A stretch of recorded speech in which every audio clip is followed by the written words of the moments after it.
Alors bonjour à tous. Je tiens, avant de commencer, à remercier les fidèles de la chapelle Saint-Simple qui ont organisé une fois encore ma venue. Je remercie les personnes qui m'ont accueilli et je remercie l'abbé Roger de permettre la tenue de cet événement une fois encore. Alors, l'objet de cette conférence est la présentation donc du nouvel ouvrage des éditions Altitude. Ouvrage qui est double. Pourquoi double ? Parce qu'il y a une réédition d'un grand classique que je pense nombre d'entre vous connaissent, à savoir La royauté sociale de notre Seigneur Jésus-Christ, d'après le cardinal Pi, et j'ai adossé à cette réédition un essai que j'ai écrit sur Jacques Maritain, puisque les deux figures du cardinal Pi et de Jacques Maritain s'opposent. J'oppose le cardinal Pi et le magistère à Jacques Maritain et la religion Novus Ordo.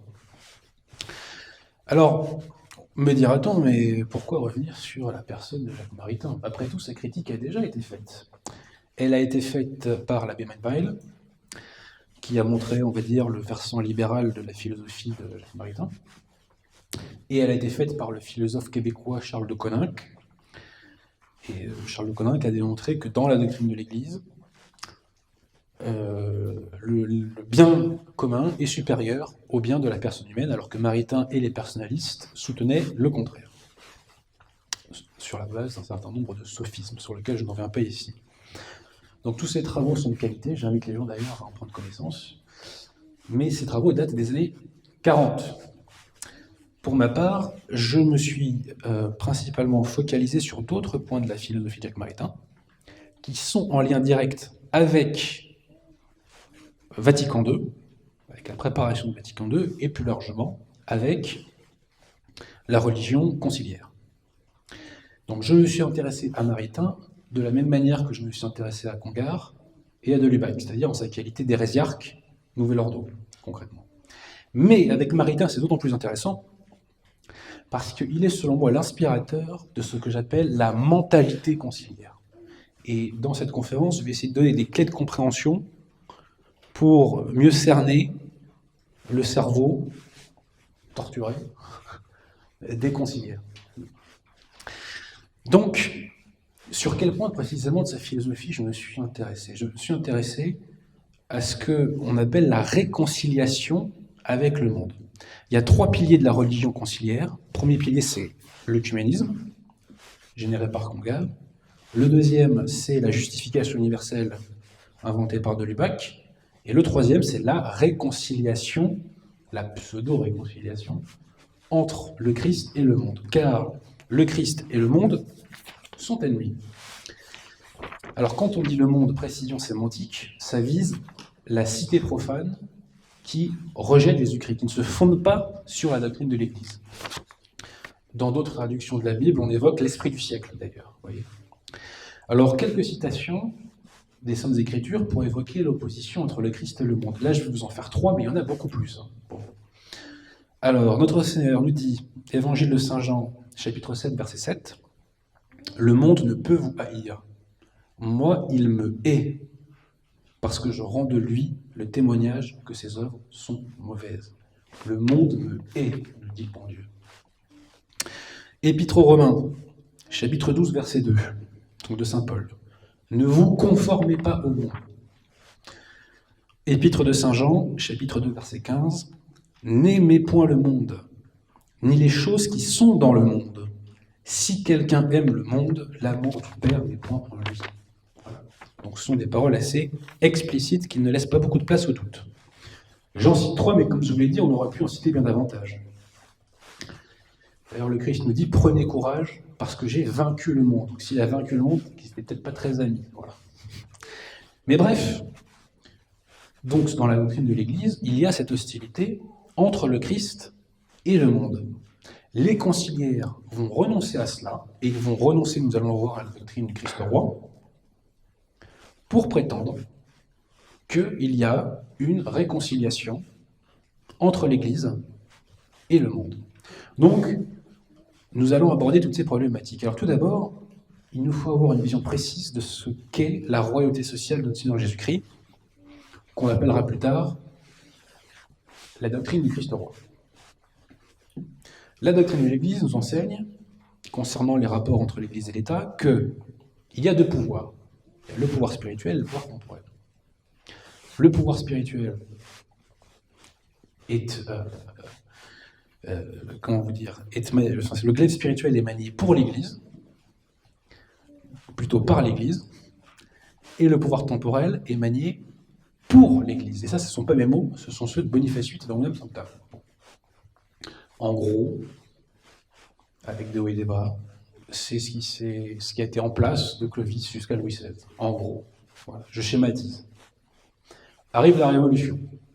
Et la Révolution commence par laïciser, par séparer l'Église et l'État. Il va y avoir un bouleversement dans les rapports entre l'Église et l'État, et le concordat, d'ailleurs, sur le fond, ne va pas changer grand-chose. Et au XIXe, le cardinal Pie a agi surtout dans la deuxième moitié donc, du XIXe. Au XIXe, les fidèles de base, comme la hiérarchie catholique, va avoir l'esprit troublé par cette question du rapport entre l'Église et l'État. Et les libéraux de l'époque vont dire, nous, on a trouvé la bonne formule équilibrée. La bonne formule équilibrée, c'est une Église libre dans un État libre. Qu'est-ce que ça veut dire, ce charabia? Ça veut dire une Église libre, c'est-à-dire une Église qui n'est pas persécutée, comme c'était le cas sous la Révolution, et dans un État libre, ça veut dire dans un État qui n'a pas de couleur spirituelle, qui n'a pas d'exigence spirituelle pour ses sujets. Voilà. Le cardinal Pie va se dresser. Il va se dresser face à ces libéraux, et il va alors opposer ce qu'il appelle, lui, la royauté sociale du Seigneur Jésus-Christ, qu'on appelle aujourd'hui, de façon un peu plus connue, la doctrine du Christ roi. Qu'est-ce que c'est cette doctrine du Christ roi? C'est l'idée suivante. Bien entendu, pour le salut des âmes, il faut que le Christ règne sur les individus, bien entendu. Mais ce n'est pas tout. Il faut aussi que le Christ règne sur les institutions. Sur les institutions. Et c'est ça que ne voulaient pas entendre les libéraux, et que ne veulent pas entendre les conciliaires.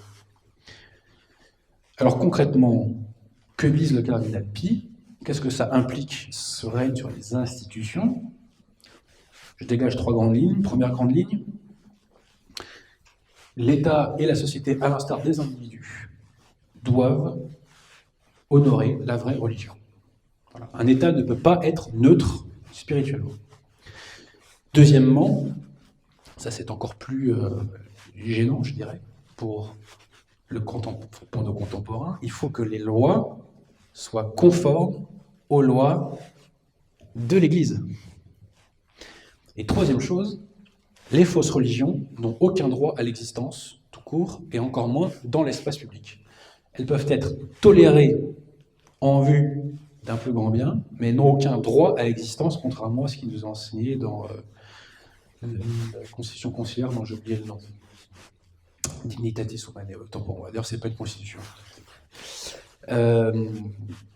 Donc, ça, on va dire, ce sont les trois piliers qui font la doctrine du Christ roi.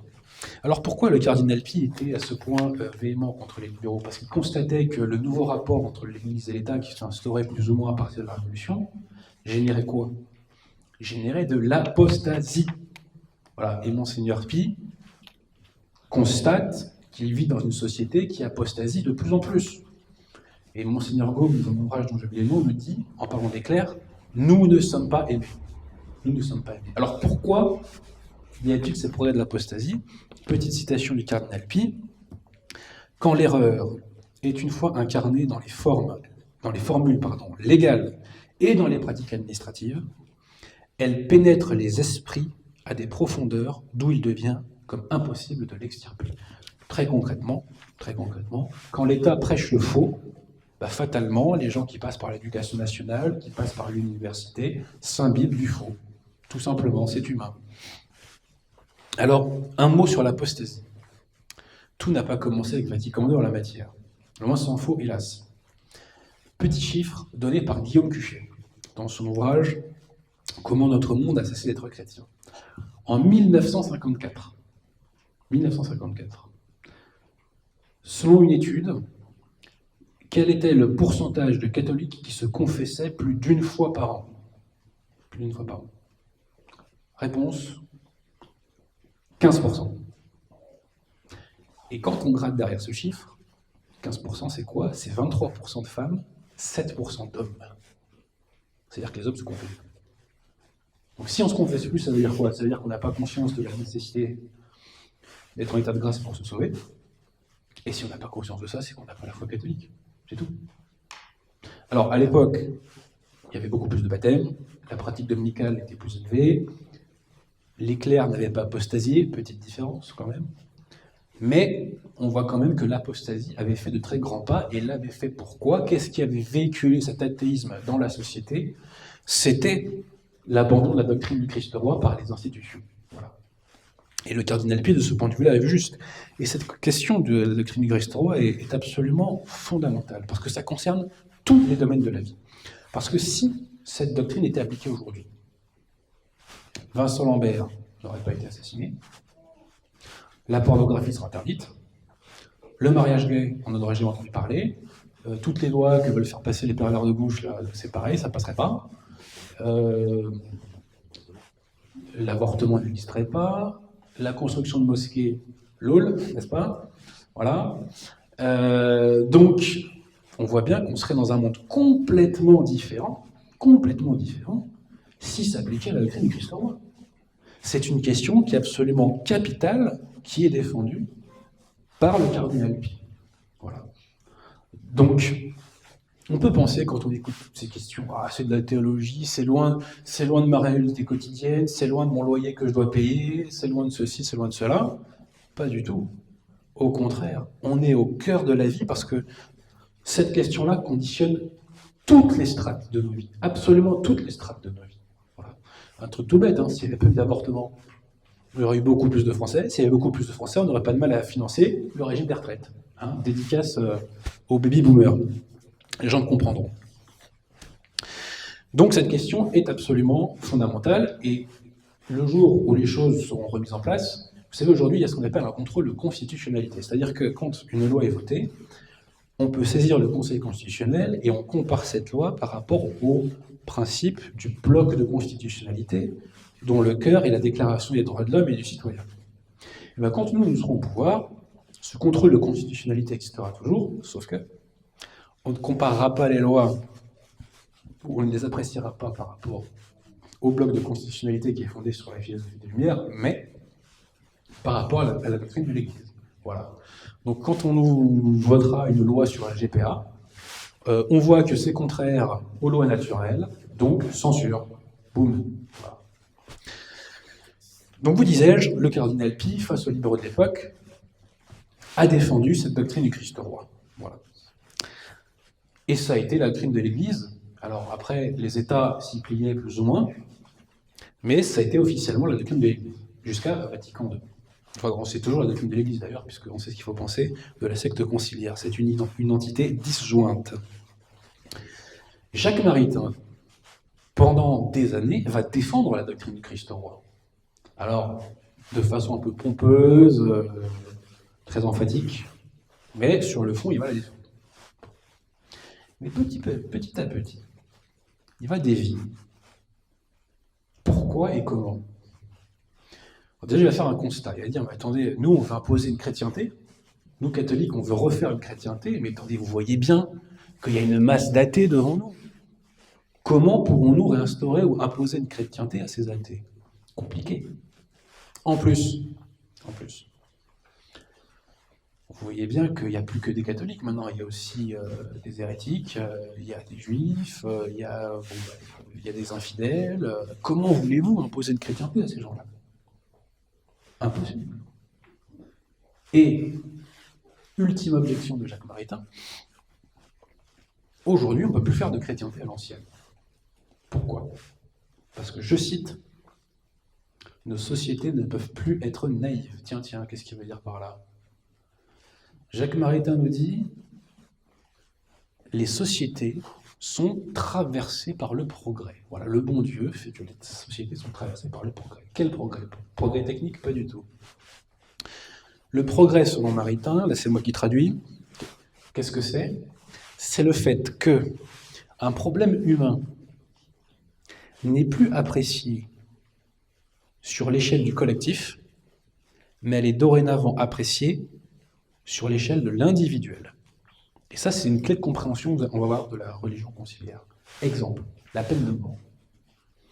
La peine de mort a été validée et promue par le magistère de l'Église. L'Église ne peut pas faire le mal. En matière de foi, elle ne peut pas faire le mal. Donc, la peine de mort, c'est bien. Voilà. Je répète, la peine de mort, c'est bien. C'est une mesure de bien commun évidente, puisqu'elle permet d'éviter et de récidiver, et elle dissuade, bien sûr. Elle dissuade. Je me rappelle, vous savez, d'une caricature de la fin du 19e. À la fin du 19e, les racailles de l'époque, c'est ce qu'on appelait des apaches. Voyez, et il y avait un dessin, donc une caricature de l'époque, où on voyait un apache qui était emmené à la guillotine, et en dessous, il y avait marqué « Les apaches n'ont pas peur de la prison, mais ils craignent, alors, je ne sais plus si c'est le bourreau ou quelque chose comme ça ». Et on voyait l'apache en train de trembler, en train de monter à l'échafaud. Bah, bien sûr, la peine de mort a des vertus de dissuasion, si je puis dire. Bon. Mais la peine de mort est une mesure de bien commun, validée par saint Thomas d'Aquin, c'est un bien. Voilà. Que nous disent les conciliaires sur la peine de mort? Il faut les écouter. La peine de mort, comme son nom l'indique, met un terme à la vie de l'individu. Donc c'est un mal. C'est un mal. Et Bergoglio va aller au bout de la logique, et il va nous dire, finalement, j'ai lu les évangiles, ce qu'on n'avait pas fait les papes pendant 2000 ans, et en lisant les évangiles, je me rends compte qu'il faut abolir la peine de mort. Voilà. Bon. Donc la peine de mort qui est un bien, quand on l'apprécie à l'échelle collective, donc c'est un bien de protection de la société, eh bien la peine de mort, via le progrès, selon Maritain et les personnalistes, puis les conciliaires, la peine de mort devient un mal. Donc le progrès pour ces messieurs, c'est le fait que les individus s'affranchissent des exigences d'autrefois qui étaient imposées par les nécessités du bien commun. Voilà ce qu'est le progrès selon eux. Et en raison de ce progrès, on ne peut plus faire de chrétienté, entre guillemets, à l'ancienne. Quel est l'ancien type de chrétienté? Maritain donne une bonne définition, il nous dit la chrétienté autrefois, c'était que le bien temporel était au service, était un instrument du bien spirituel. Effectivement, c'était ça, la chrétienté autrefois. Il appelle ce modèle de chrétienté le Saint-Empire, d'ailleurs. Retenez cette formule. Maritain va vous dire, pour réconcilier l'Église et le monde, il faut faire une cité naturaliste. Il faut faire une nouvelle chrétienté. Et qu'est-ce que c'est que cette nouvelle chrétienté de Maritain? Maritain nous dit, le Saint-Empire était décorativement chrétien, c'est-à-dire qu'il imposait le catholicisme par un système de contraintes et de privilèges. Dans la nouvelle chrétienté de Maritain, selon l'intéressé, donc la société n'est plus décorativement chrétienne, elle est vitalement chrétienne. Elle l'est par la vie des individus. Vous voyez? Elle l'est par ce qu'il appelle l'influence morale. Et comme ça, la société sera vraiment chrétienne, et le christianisme ne sera plus, entre guillemets, imposé par l'État. Alors ceci appelle quand même toute une série de réflexions, mais avant, pour vous résumer la doctrine Maritain, je vais vous citer un sordide personnage dont je vous ai déjà parlé, qui est Yves Congar, qui nous décrit l'influence morale de Maritain comme ceci. L'Église veut exercer une influence sur les personnes, par la voie de leurs convictions et la force de vérité elle-même. Influence, cela signifie action réelle sans pouvoir. Vous n'avez pas l'impression qu'il manque un truc là par rapport à la doctrine christ-roi? Qu'est-ce qui manque? Il manque vouloir exercer de l'influence par les institutions. Mais non, là il ne reste plus que les personnes. Donc ce n'est plus que par les personnes que socialement le catholicisme doit être influent. Alors quelques petites remarques. Tout d'abord historiquement. Est-ce qu'il est vrai que historiquement c'est l'État qui a imposé le catholicisme aux populations? Quand on regarde l'histoire de l'Empire romain, c'est faux. C'est la société, avec l'aide du bon Dieu, qui a converti Constantin, qui a converti Théodose, et dans un second temps seulement, effectivement, à partir de Théodose, on a mis en place la royauté sociale de notre Seigneur Jésus-Christ. On a offert à la société des garde-fous, c'est vrai. mais dans un second temps uniquement, premièrement. Donc Maritain, déjà, a une vision de l'histoire inversée. Donc sur cette base-là, que voulez-vous faire? Quand on a un postulat de base qui est erroné, c'est pas bon signe. Ensuite, Maritain diabolise la notion de contrainte. La contrainte, c'est pas bien. Moi, je réponds, la contrainte est un mal pour les personnes qui pensent que la liberté de l'individu l'emmène forcément vers le bien. Parce que si la contrainte, et là je cite Tamir Rivos, si la contrainte est ce qui sert à vous maintenir dans le sentier de la vérité, vive la contrainte. Moi, j'ai aucun problème avec la contrainte. Pourquoi? Parce que l'homme a le mal en lui. Ça, c'est, encore une fois, hein, c'est Grégoire, c'est ce qu'il nous dit, c'est dans Tamir Rivos toujours, l'homme est naturellement enclin au mal. Et Pie XII nous dit que l'homme a lui aussi un penchant naturel vers le mal. Donc il faut museler l'homme, c'est comme ça. On est tous des pécheurs, c'est ainsi. Bon. Donc vive la contrainte qui nous permet de rester en état de grâce. Le catholique, de toute façon, vit sous la contrainte. Il vit sous la contrainte de rester en état de grâce. Il vit sous la contrainte d'aller se confesser si on a fait de péché mortel. Nous, catholiques, on n'a pas de problème avec la contrainte. Tant que cette contrainte vise, bien entendu, à nous maintenir dans la vérité et dans la vertu. Voilà. Et par définition, les contraintes qu'impose l'Église visent à cela. Par définition. Donc Maritain diabolise la contrainte parce qu'il a une vision erronée de la nature humaine et il ne veut pas voir que la nature humaine a du mal en elle. Il fait la même erreur que les philosophes des Lumières. Alors ensuite, arrivons à ce fameux concept d'influence morale. C'est là qu'on voit la naïveté de Maritain. Parce que Maritain nous dit en gros, c'est la société qui doit se débrouiller toute seule pour être catholique. Mais monsieur Maritain, la nature a horreur du vide. Si vous laissez les clés de la maison aux ennemis de l'Église, vous croyez qu'eux, ils vont se priver d'influencer la société? Si vous laissez l'État aux ennemis de l'Église, ils ne vont pas se priver de neutraliser cette influence de la société. Ils vont pas. Et d'ailleurs, c'est ce qui s'est passé, fondamentalement. C'est-à-dire que le petit adage que j'invente dans mon livre, c'est il n'y a pas de juste milieu. Soit vous avez Néron, soit vous avez Théodose. Donc si vous dites à Théodose de partir, c'est Néron qui va prendre la place. Et ça, Maritain ne veut pas le voir. Il ne veut pas voir que l'État soit soutient l'Église, soit la persécute, mais qu'il n'y a pas d'État stationnaire. Et d'ailleurs, la preuve que la secte conciliaire n'est pas l'Église catholique, c'est qu'elle n'est pas persécutée par le système. C'est quand même un signe assez révélateur, selon moi. Bon. Et ensuite, pour finir sur cette influence morale, prenons une jurisprudence relativement récente qui est la manif pour tous. La manif pour tous, on a vu toutes les forces catholiques et conciliaires se réunir pour un combat sociétal, donc un combat contre l'État, contre les institutions. Ça a été des mobilisations absolument colossales. Pour quel résultat? À la fin, vous le savez. Et au final, qui a gagné? C'est l'influence morale ou c'est l'État qui a gagné? C'est l'État qui a gagné. Donc c'est un échec complet de la doctrine Maritain. Et pourtant, les moyens financiers, humains, avaient été mis. Vous voyez? Donc là, on a bien la preuve que si on n'a pas le Christ roi, c'est la porte ouverte à l'institutionnalisation du vice. Voilà. Eh bien, cette doctrine de Maritain de la nouvelle chrétienté qui ne doit s'imposer que par les personnes, eh bien, elle va être consacrée par la secte conciliaire. Ça va devenir l'enseignement de base de la secte conciliaire et ça va se faire en 2 temps. Premier temps, c'est la pseudo-encyclique de Paul VI, Ecclesiam Suam. Alors je précise que Paul VI était très influencé par Maritain, qui était très ami, et que Paul VI a même traduit Maritain. Certains disent aussi que Paul VI est intervenu pour que Maritain ne soit pas mis à l'index. Donc Paul VI, dans sa pseudo-encyclique Ecclesiam Suam, va inventer un concept théologique, qui s'appelle le dialogue. Alors qu'est-ce que c'est le dialogue? Citation.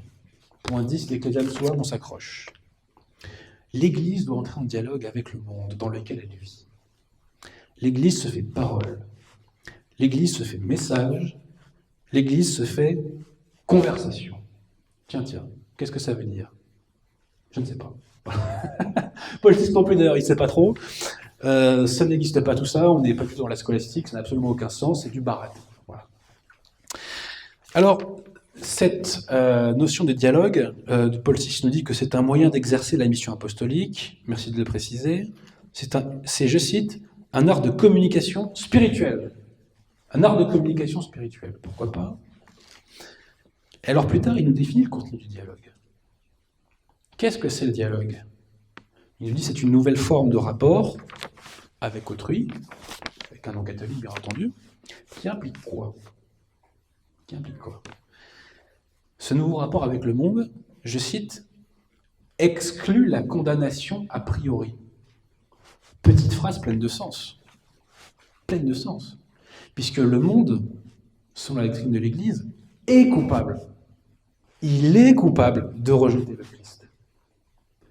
Mais Paul VI, dans Ecclesiam Suam, nous dit non, non, non, non, non, on exclut la condamnation a priori. C'est un renversement complet. Renversement complet. Et plus loin, Paul VI se fait plus clair. Quel est le but du dialogue? Et du dialogue avec les fausses religions, notamment. Point 112. Nous ne voulons pas refuser de reconnaître avec respect les valeurs spirituelles et morales des différentes confessions religieuses non chrétiennes. Alors, petite parenthèse, Pion, dans Mortellum Animos, nous dit que trouver que les religions sont plus ou moins bonnes, c'est une hérésie. Passons. Nous voulons avec elles, donc avec les fausses religions, promouvoir et défendre les idéaux que nous pouvons avoir en commun. Dans le domaine, on s'accroche, de la liberté religieuse, tiens, je crois que c'était condamné par l'Église, de la fraternité humaine, de la sainte culture, de la bienfaisance sociale et de l'ordre civil. Donc le dialogue, à quoi vise-t-il au final? Au final, à quoi vise-t-il?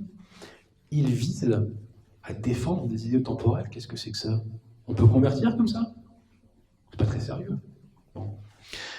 Paul VI nous dit, dans cette encyclique, que l'Église a davantage conscience d'elle-même. Qu'est-ce que ça veut dire en français, ça? Le corps mystique du Christ a davantage conscience de lui-même. Mais qu'est-ce que ça veut dire? Ça n'a aucun sens. Voilà. C'est du baratin, c'est de l'enfumage, qui n'a aucun sens, et au final, on en arrive à quoi? On en arrive à nous dire, ne vous imposez pas au monde, parce que, et j'ai oublié de vous dire, quand même, attendez, parce qu'il y a cette petite citation, si je l'ai, ça c'est merveilleux. À quoi sert le dialogue? Vise-t-il à convertir? On n'est plus tout à fait sûr. Hein. Si le dialogue ne vise pas à obtenir immédiatement la conversion de l'interlocuteur, pourquoi? Pourquoi ne vise-t-il pas à obtenir immédiatement la conversion de l'interlocuteur? Je cite. Parce que le dialogue respecte sa dignité et sa liberté. Attendez, ça veut dire quoi, ça? Ça veut dire que quand on convertit quelqu'un, on ne respecte pas sa dignité et sa liberté? Qu'est-ce que c'est que ces histoires? Que nous enseigne la doctrine de l'Église, c'est que l'homme est esclave tant qu'il est soumis au péché. Donc pour être libre, il faut être en état de grâce. Bon. Par ailleurs, pareil pour la dignité. Si on est en état de péché mortel, c'est qu'on n'est pas digne d'aller au ciel. Donc, pour être digne, il faut être en état de grâce. Qu'est-ce que nous raconte Paul VI, là? En quoi une conversion immédiate serait-elle contraire à la liberté et à la dignité de l'individu? Peut-on m'expliquer? Je ne comprends pas. Lui non plus d'ailleurs, je pense. Et les conciliaires non plus. Bref, le grand acquis pour l'hérésie conciliaire de Ecclesiam Suam, c'est que le monde n'est plus condamné a priori. Il était coupable. Il est coupable dans la doctrine de l'Église, dans la doctrine conciliaire, le monde est disculpé. Un deuxième pas est franchi au Concile Vatican II, dans la constitution pastorale Gaudium et Spes, qui est vraiment l'enfant de Maritain. Cette constitution pastorale, c'est vraiment le fruit de sa pensée. Puisque cette constitution pastorale vise officiellement à réconcilier l'Église et le monde. Alors au tout début de la constitution, que nous dit-on? Point 3.2. L'Église offre au genre humain, le Concile offre au genre humain la collaboration sincère de l'Église. Ça commence mal. Collaboration pourquoi? Pour sauver les âmes? Bande de naïfs. Pour l'instauration d'une fraternité universelle. Qu'est-ce que c'est que ça? Qu'est-ce que c'est que ça? C'est catholique, ça? C'est scolastique? Qu'est-ce que ça veut dire? La fraternité universelle, sauf de ma part, c'est un projet maçonnique, mais passons. Alors, comment s'exprime cette collaboration avec le monde? Je vais vous faire 3 citations de Gaudium et de Spes. Je vous ai cité tout à l'heure cette opposition frontale, explicite, entre le Christ et le monde. Que nous disent les pères conciliaires de Vatican II? Gaudium et Spes, 41.3. Alors attendez, où est-ce qu'il est? Voilà. Non, c'est Gaudium et Spes, 44, pardon. Donc, l'Église, selon eux, en fait la secte conciliaire, est fermement convaincue que pour préparer les voies à l'Évangile, le monde peut lui apporter une aide précieuse. Attendez, je ne comprends pas trop. Là. Le Christ nous dit « le monde me hait », et vous racontez « le monde peut apporter une aide précieuse pour annoncer l'Évangile ». Mais comment on peut tout articuler cela? On voit bien que le Concile dit l'inverse, le conciliabule dit l'inverse des Saintes Écritures, et plus tard on enchaîne en disant « Voici quelques principes généraux concernant le bon développement des échanges entre l'Église et le monde, et de leur aide mutuelle qui leur sont en quelque sorte communs. » Je renvoie aux citations précédentes sur l'opposition entre Christ et le monde. Comment peut-il y avoir une aide mutuelle? Ce n'est pas possible. Ensuite, Gaudium et Spes, 41.3, on s'accroche là, on s'accroche vraiment. L'Église, avec des guillemets, en vertu de l'évangile qui lui a été confié, attention, l'Église, proclame les droits de l'homme. Tiens, proclame les droits de l'homme. Alors c'est curieux parce que dans une encyclique de 91, 1791, Pie VI, c'est Adeo Nota de mémoire, nous dit que les 17 articles de la Déclaration des droits de l'homme et du citoyen sont, je cite, contraires à la religion et à la société. Alors moi je pose la question, qui a raison? C'est Pie VI ou c'est Paul VI? C'est Pie VI qui condamne la Déclaration des droits de l'homme et du citoyen et au passage de la Constitution civile du clergé, ou c'est Paul VI et les pères conciliaires influencés par M. Maritain? Qui a raison? Parce qu'on nous dit l'inverse là. Voilà. Ensuite, je poursuis. C'est le dernier, rassurez-vous, parce que je précise que dans mon ouvrage, je fais une analyse très poussée et très approfondie de ces deux textes. Donc là, pour ne pas trop user de votre patience, je limite la casse. Mais j'ai vraiment insisté sur ces points. Alors, dernière citation. « Les chrétiens ne peuvent pas former de scrupule vif que celui de rendre service à qui? Au bon Dieu, à l'Église, à Jésus-Christ? Non, pas du tout. Aux hommes de leur temps. » Ah, moi, je réponds à M. Paul VI, M. Montini, si, les chrétiens ont un scrupule vif que celui de défendre les hommes de leur temps, et de se mettre à leur service, c'est de défendre l'Église, de défendre le bon Dieu.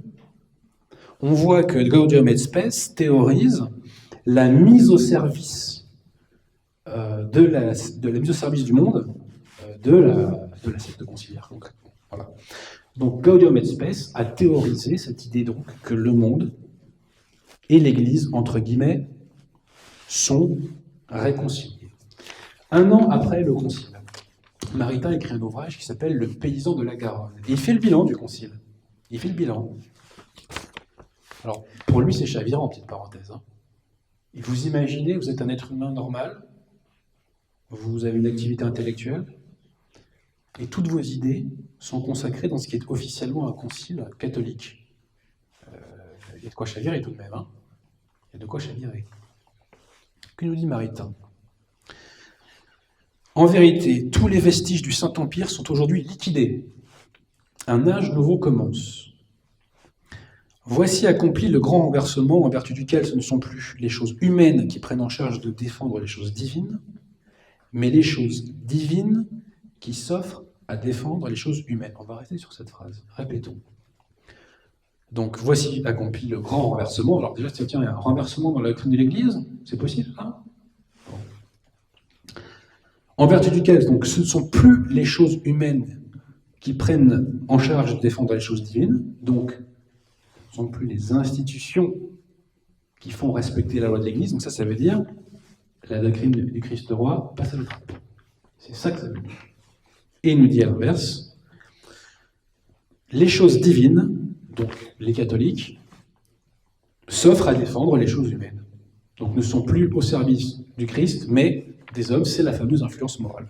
Et un peu plus loin, Maritain est encore plus clair. Le christianisme n'a donc plus à compter sur l'aide et la protection des structures sociales. Ça veut dire, le Christ roi, c'est terminé les gars. C'est ça que ça veut dire. Alors les intéressés, rassurez-vous, ne comprennent pas qu'il y a une contradiction absolue entre la doctrine de l'Église et les hérésies qu'ils professent. Donc le Christ roi n'existe plus pour les conciliaires. Et les conciliaires sont en communion avec le monde, à quelques exceptions près.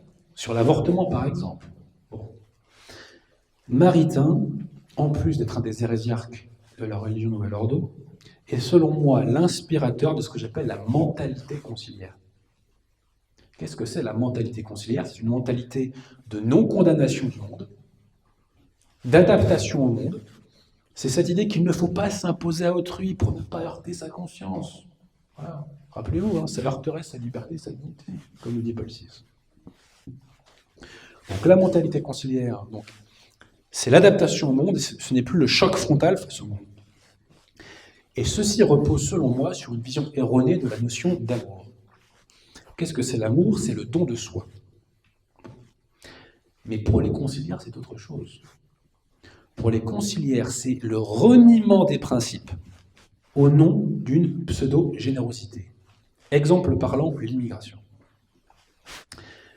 Il n'a échappé à personne que l'Europe est l'objet d'une invasion. C'est un fait. Cette invasion est soigneusement entretenue par les institutions révolutionnaires, qui visent à africaniser un maximum et à islamiser un maximum la France et sa voix à l'échelle européenne. En gros, plus ou moins tous les gouvernements d'Europe, à quelques exceptions près, ont cette politique. Que fait la secte conciliaire face à cela? Est-ce qu'elle s'y oppose? Parce que ce mouvement d'invasion détruit le bien commun des nations et accroît la déchristianisation, par définition. Quand on prévient des populations non catholiques, par millions, par définition, dans l'espace social, il y a une déchristianisation. Donc que fait la secte conciliaire face à cela? Est-ce qu'elle s'oppose au torrent? Pas du tout. Elle l'encourage. À chaque fois qu'il le peut, Bergoglio, vous le savez, dans sa communication, encourage l'accueil, en réalité l'acclimatation à l'invasion. Récemment encore, il a fait une statue en l'honneur des migrants. Vous voyez, une statue très moche d'ailleurs. De toute façon, nous, on la mettra, donc qu'elle soit moche ou belle, c'est pareil. C'est pareil. Elle n'a pas vocation à perdurer. Mais la secte conciliaire valide l'invasion. Quel est le raisonnement? Le raisonnement est le suivant. Rappelez-vous ce que je vous ai dit. On apprécie le problème non plus à l'échelle collective, mais individuelle, à l'échelle personnaliste. Petite parenthèse, les conciliaires bien formés, qui restent néanmoins déformés, vous parlent de l'herméneutique de la continuité. En réalité, leur hérésie vient du fait qu'ils ont une herméneutique personnaliste. C'est-à-dire qu'ils relisent tout le magistère à travers le prisme du personnalisme. Et ça s'illustre avec l'immigration. Donc on approche la question de l'immigration sur le point de vue individuel. Un individu se présente à vous, il est en difficulté économique et sociale, il faut donc l'aider. Qu'importe, selon la secte, si cela contribue à détruire le bien commun, qu'importe si cela déchristianise davantage encore le continent européen. Vous voyez? Donc derrière cette pseudo-générosité de je suis charitable, donc j'accueille, on aboutit à quoi? Au renoncement aux principes, puisque ça déchristianise. Donc les principes officiels de la secte conciliaire sont le catholicisme, mais il stimule un phénomène qui aboutit à son effacement. Donc reniement des principes au nom d'une pseudo-charité. Pourquoi? Toujours pareil, parce qu'on ne doit pas s'imposer au monde. Il ne faut surtout pas s'imposer au monde. Et quand vous discutez avec un conciliaire, quand un catholique discute avec un conciliaire, de quoi l'accuse le conciliaire? Il accuse de manquer de charité. Vous êtes méchant. Vous appelez un hérétique et non pas un frère séparé. Pareil pour les schismatiques. Vous osez dire que les infidèles sont des infidèles. Vous osez ne pas faire de concessions au monde. Vous osez ne pas renoncer au bien commun au profit de la personne humaine. vous manquez de charité. Voilà. Comme si on pouvait faire d'ailleurs la disjonction entre la charité et la vérité. On ne peut pas faire la disjonction entre les deux. Parce que s'il n'y a pas la vérité, au final, il n'y a pas le bien céleste. Donc c'est quelque chose de très périssable et ça ne sert à rien d'un point de vue de l'éternité. On ne peut pas faire la disjonction entre la charité et la vérité. Et même si la défense de la vérité heurte des susceptibilités, eh bien, c'est la charité véritable.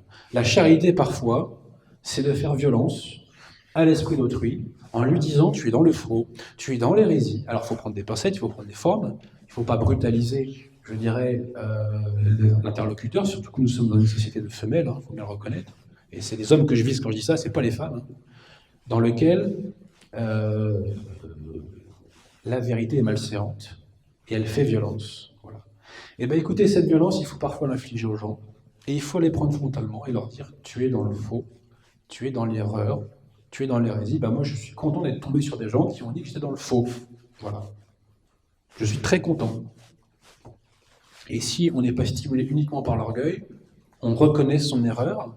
Et quand on reconnaît ses erreurs, on se rapproche de la vérité. Donc, n'en déplaise à ces messieurs les conciliaires, la charité commence par énoncer la vérité et par rappeler les vrais principes, même si cela heurte les non-catholiques de base. Voilà. Alors, cette réconciliation avec le monde, je vais vous en donner quelques petits exemples quand même, des exemples très concrets. Dans les années 60 et 70, les conciliaires ont inventé un type de pastorale. La pastorale de l'enfouissement. Qu'est-ce que c'est la pastorale de l'enfouissement?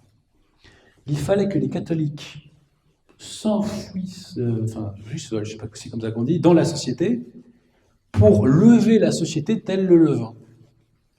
Résultat des courses, qu'est-ce que ça a été? L'apostasie.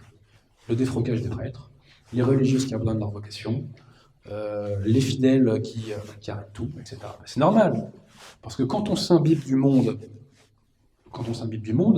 on apostasie. C'est aussi simple que ça.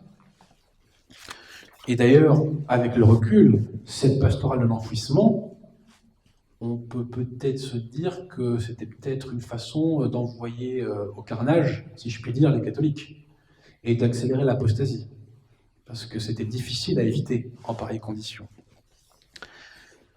Autre exemple, très récemment, il y a quelques jours, les conciliaires ont adopté des nouveaux registres de baptême, dans lesquels les notions de père et mère ont sauté, ont été effacées.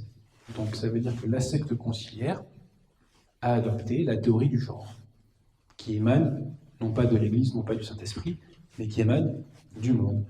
C'est un énième exemple de la réconciliation avec le monde. Autre exemple, notre Seigneur a été gravement insulté sur France Inter par un avorton gauchiste il y a quelques jours de ça. Quelle a été la réaction de la secte conciliaire? Est-ce que vous la connaissez? Voilà, rien. J'ai rien entendu. S'ils l'ont fait, c'était très discret. Moi, je n'ai entendu aucune réaction de la secte conciliaire. C'est-à-dire que notre Seigneur est insulté à grande échelle, plus que jamais quasiment, en tout cas depuis très longtemps dans l'histoire de France. Et ces guignols, désolé, je me censure pourtant un maximum, n'ont rien à dire. Non, mais attendez. Après, on va nous faire croire que ces gens-là ont la foi. Bon. Donc ça, c'est encore un exemple de réconciliation avec le monde qu'il ne faut en aucun cas heurter. Voilà. Je cite ces exemples-là, mais on pourrait en citer bien d'autres. Et vous verrez que, écoutez les interviews des clercs conciliaires quand ils sont interrogés par des non-catholiques dans les grands médias, il y a toujours ce souci en arrière-fond de ne pas heurter le monde et d'essayer de formuler les choses de façon à ne pas heurter le monde.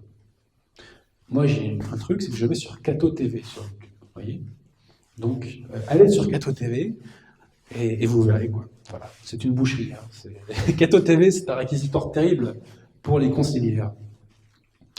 Donc, l'une des clés de compréhension de l'hérésie conciliaire, c'est cette réconciliation avec le monde. Et quand Vous conservez ça à l'esprit, vous comprenez tout. Vous comprenez pourquoi un tel dit, ça, dit ceci, dit cela, pourquoi on n'entend pas la secte quand notre Seigneur est insulté gravement, etc., etc., etc. Petite parenthèse, notre Seigneur a été insulté gravement, la secte conciliaire n'a rien fait, mais je peux vous dire que sur les réseaux sociaux, il y a eu des soufflantes. Pour ma part, j'ai invité des gens à faire des alertes au CSA. Combattons le feu par le feu. Et ben, on a fait des mini-campagnes d'alerte au CSA. Voilà. Et France Inter, surnommée par d'autres France Intox, a été obligé de s'excuser. Voilà. De vous à moi, je préfère qu'ils se fassent davantage sanctionner. Voilà. Mais nous, au pouvoir, ces gens-là, on fait les 0 centimes et c'est licenciement pour faute grave pour tout le monde. Voilà. Parce qu'il est hors de question que le bon Dieu se fasse insulter comme ça. C'est hors de question. Surtout par l'avorton gauchiste en question. Bref, ultime réconciliation avec le monde. Nous l'avons vu il y a quelques mois de ça avec le synode sur l'Amazonie. On a fait plus fort qu'à Assise au synode sur l'Amazonie. À Assise, c'était toutes les religions qui priaient chacun de leur côté. Là, ils ont fait beaucoup plus fort.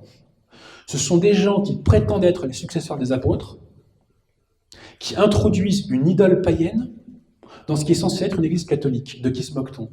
De qui se moque-t-on? Bergoglio a, entre guillemets, béni, je ne sais pas ce que ça vaut, moi, les bénédictions de Bergoglio, une personne qui venait de faire devant lui un rituel païen. Donc Bergoglio a donné sa bénédiction, entre guillemets, à un rituel païen. Mais qu'est-ce que c'est tout ça? C'est l'ultime réconciliation avec le monde. On se réconcilie avec quoi, in fine? Avec les idoles païennes. Tout simplement. Tout est logique. Quand on comprend cette quête de compréhension maritain, tout est logique. On est surpris par plus rien. Terminons sur le synode sur l'Amazonie. La Providence a voulu que pendant le synode sur l'Amazonie, je lise un roman que vous connaissez tous, je pense, La maison battue par les vents de Malachi Martin. De quoi parle ce roman? Pour ceux qui n'auraient pas lu, pour les internautes qui ne connaissent pas. On est dans la secte conciliaire, ces gens-là pensent être dans l'Église catholique, et des cardinaux et des évêques cherchent à faire démissionner un pape parce que celui-ci ne va pas assez loin dans l'apostasie et dans l'établissement de la religion mondiale. Le pape en question a tout accepté quasiment. Il a accepté Vatican II, les hérésies qui vont avec, il a accepté l'homosexualité dans les séminaires, il a accepté les rituels sataniques dans les séminaires et dans les églises conciliaires, etc. Mais il continue de s'accrocher sur quelques sujets. Par exemple, il ne veut pas de l'ordination des femmes. Il ne veut pas mettre un terme au célibat. Il ne veut pas trop bouger sur les questions de morale. Vous voyez? Donc, puisqu'il ne veut pas avancer là-dessus, des conspirateurs essaient de le faire démissionner, et c'est pas seulement l'expression, de le dégager. Voilà. Moi, je lis ça pendant le synode sur l'Amazonie. Et donc, je vois, tiens, il y a des gens qui veulent dégager un pape parce qu'il ne fait pas l'ordination des femmes au niveau du déconat. Attendez, c'est extraordinaire. Ça veut dire que Bergoglio fait tout ce que les conspirateurs du roman de Malachi Martin veulent, projettent. Extraordinaire. Extraordinaire. Et là, on revoit Maurice Laetitia. Un Maurice Laetitia qui bouleverse la morale. Le pape de Malachi Martin ne voulait pas Maurice Laetitia. Bergoglio fait un Maurice Laetitia. Le pape de Malachi Martin ne voulait pas l'ordination des femmes. Bergoglio projette l'ordination des femmes. Est-ce que ça va se faire vraiment? Je ne sais pas. De toute façon, pour les synodes sur l'Amazonie, il y a un grand acquis, c'est que ces gens-là ont prié, entre guillemets, un autre dieu, et vous connaissez les psaumes, les dieux des païens sont des démons. Ces gens-là ont prié un démon à la face du monde. Et on veut encore nous faire croire qu'ils sont catholiques. Petite dédicace à la fraternité au passage. Voilà. Donc, ces gens-là, je répète, à la face du monde, ont prié un démon. Non mais c'est quand même fabuleux, quoi. Qu'est-ce qu'il vous faut de plus? On ne peut pas aller plus haut, là. Ils ont tout fait, là. Moi, je dis souvent que Bergoglio, c'est la dernière chance que le bon Dieu pour ouvrir les yeux aux gens, quoi. Voilà. C'est la dernière chance. Bref, on se dit, mais pourquoi les conciliaires font-ils cette erreur stratégique? Pourquoi ils font cette erreur stratégique? Et pourquoi ils insistent avec le diaconat féminin, avec l'abolition du célibat des prêtres, etc. Là, l'imposture est en train d'éclater au grand jour. Pourquoi insiste-t-il? Pourquoi? Peut-être que Malachi Martin nous donne la solution. Selon lui, Je ne sais pas si ça s'est vraiment passé, mais de vous à moi, c'est tout comme. Selon lui, en 1963, il y a eu une messe noire au Vatican dans laquelle Satan a été intronisé. Mais les effets de cette messe ne sont que temporaires. Et dans le roman de Malachi Martin, à plusieurs reprises, des conspirateurs disent on n'a plus que 5 ou 6 ans, maintenant il faut dégager le pape en question. Vous voyez ce que je veux dire? On n'a plus de temps à perdre. Donc maintenant il faut qu'on accélère. Ça nous évoque un peu la démission de Benoît XVI, puisque Benoît XVI voulait temporiser, Bergoglio accélère et il passe en 4e vitesse. Vous voyez? Donc, on peut faire aussi un parallèle avec Fatima. Le 13 octobre 1884, Léon XIII a une vision. Vous connaissez, je pense, il a une vision de dialogue entre le Christ et le diable. Le diable lui dit « Donne-moi entre 75 et 100 ans et je détruirai ton église ». Le Christ lui dit « Je te les donne ». Le 13 octobre 1917, cette fois-ci, c'est quoi? C'est Fatima. C'est pas une source exacte ce que je vous dis là, mais on peut supposer que les fameux 100 ans ont commencé en 1917. Et comme par hasard, après 2017, il y a de plus en plus de clercs conciliaires qui dénoncent les hérésies de Bergoglio, qui disent que son magistère est un faux magistère, qui disent qu'il professe des hérésies. On parle souvent du cardinal Burke, entre guillemets cardinal, hein, mais il n'est pas le seul. Il y a de plus en plus de conciliaires qui nous disent que cet individu professe des hérésies, notamment Vigano. Hein. Vigano n'arrête pas aussi de dénoncer le faux magistère de François. Et j'ai envie de dire, attendez, il est pape ou pas, monsieur Vigano, cet individu-là? Parce qu'un pape qui a un faux magistère, ça n'existe pas. Hein. Dans la doctrine de l'Église, ça n'existe pas. Alors, où vous voulez en venir, monsieur Vigano? On peut parler aussi de Athanasius Schneider, qui accuse Bergoglio d'hérésie ouvertement. Bon. Qui sont peut-être des gens de bonne volonté, hein, ces gens-là. Je n'ai pas le droit de juger leur fort intérieur, je ne le fais pas. Mais en revanche, sur le fort externe, on peut poser la question de la cohérence entre leurs accusations d'hérésie et leur validation de la secte conciliaire. C'est pas possible, vu qu'un pape ne peut pas être hérétique. Je suis tombé récemment sur une lettre apostolique de Pie IX, que je ne cite pas dans mon bouquin sur l'infaillibilité, c'est un regret, dans lequel il dit « c'est Saint Pierre qui parle le pape ». Voilà. Est-ce que Saint Pierre peut parler et agir de façon à ce qu'on aboutisse au culte de Pachamama? Voilà, moi c'est la question que je voudrais poser à M. Schneider et Burke. Est-ce que M. Burke, s'il était en face de moi, je vous pose la question, M. Burke, est-ce que Saint Pierre peut introniser des idoles païennes dans une église catholique? Je pense qu'il se mettrait à bafouiller M. Burke. Voilà, je pense. Tout ça pour vous dire qu'en face, ils n'ont plus beaucoup de temps et qu'ils paniquent. D'ailleurs, ils se castagnent. Vous avez vu que Benoît XVI a fait un livre avec le cardinal Sarah pour s'opposer apparemment au célibat des prêtres. Donc il y a des clans chez les conciliaires. Il y a les très pressés et il y a ceux qu'on va appeler les temporisateurs, si je puis dire. Voilà.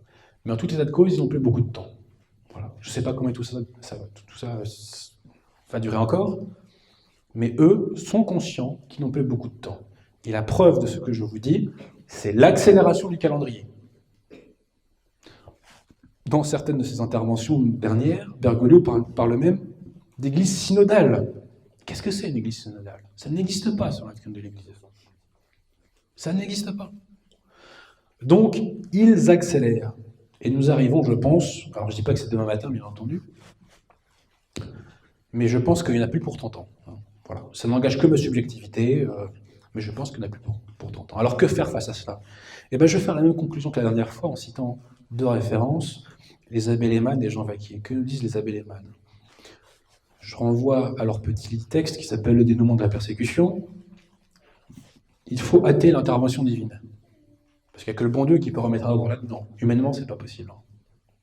Il faut que le bon Dieu tape du poing sur la table et envoie un maximum de grâce pour remettre les choses à l'endroit. Humainement, on ne peut pas tout faire. Ce n'est pas possible. Bon. Comment faire pour hâter cette intervention? Les abbés Lehmann nous disent il faut purifier la minorité qui n'a pas trait. Et Jean Vaquier nous dit il faut un maximum de pur. Donc il faut la quantité et la qualité. Donc j'ai tendance à dire qu'aujourd'hui, quantité et qualité. J'ai tendance à dire aujourd'hui que l'état de grâce vaut double.